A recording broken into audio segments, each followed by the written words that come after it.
how do you rally that kind of energy and national support and unity around problems that really don't have conclusions, but are bizarrely never-ending and almost systemic or chronic?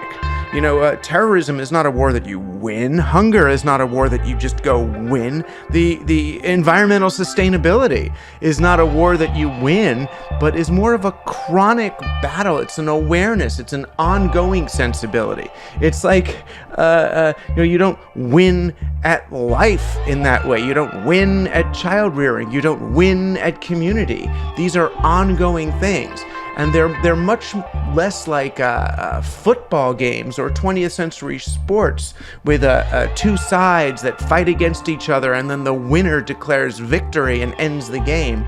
They're much more like fantasy role-playing games, if you remember those. Games like Dungeons and Dragons, where you sit around a table and the object of the game is not to win in order to end the game. The object of the game is to see how long can we keep this game going? How creative can we be? What kinds of plot twists can we develop? And those games can go on for years. And that's the joy of it. And I think that they are much more consonant and appropriate for a world in which we're looking not for how to end it, but how to sustain it. We know how to end it. We could get to the end of this in any number of awful ways. But the real challenge is, how do we keep it going? And that's why I'm fascinated by the way movements themselves have shifted, the way protest has shifted from we are all rallying to get this thing to protest as almost a state of being, to protest as a way of modeling a kind of behavior. I felt that in the Occupy movement, what the mainstream media and mainstream America really didn't seem to understand about that movement was that, in some sense, the fact that it didn't have a particular endpoint was not a weakness but a strength. That this was a kind of an open-ended movement. And while we'll see, there were demands, and it even started with the idea of one demand, it ended up becoming much more of a open source type revolution, one where achieving consensus and coming up with new models for achieving consensus, new ways of approaching the economy and community building and solidarity were as important as any of the content itself. What the kids and people in Zuccotti Park and around the world were modeling through their activity was almost more important than the content of what they were trying to say through that activity. Innovations such as the People's Mic, where people start to repeat each other what the speaker is saying, or the General Assembly, which was a very non-parliamentary, very non-debate-oriented approach towards reaching group consensus and dealing with issues.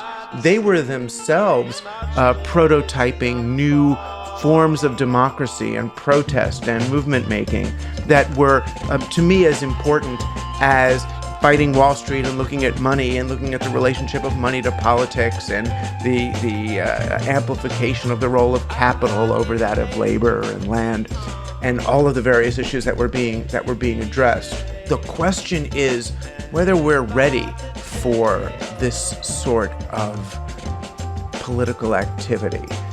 Can we move from the revolution of the book with a beginning, a middle, and an end, to revolution of the net, which is more about connectivity and continuance and sustainability, an open-ended participation by many?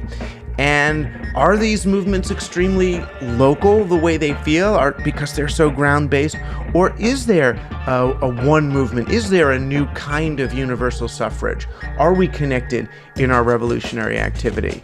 These are questions that we're all going to have to be asking and answering over the next few years. But most importantly, I think that the landscape for protest has changed. That the agonistic model, the competitive model, the combative model of protest is changing, and moving beyond that framework is itself the greatest disobedience.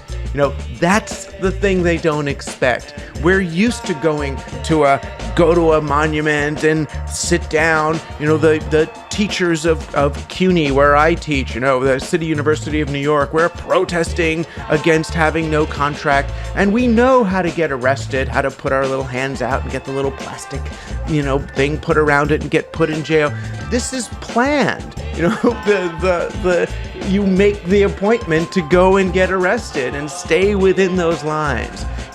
Moving outside those lines may not look like violence, or at least not physical violence. It's violence to underlying assumptions. It's violence to the nature of protest itself. It's changing the expectations around what it means to protest what we're doing. So rather than protesting through the channels that have been laid for us, through the patterns that have been already worn out by our predecessors, it's breaking new ground. And doing that might augur the end of protest as we know it, but bring on the beginning of a whole new kind of revolution.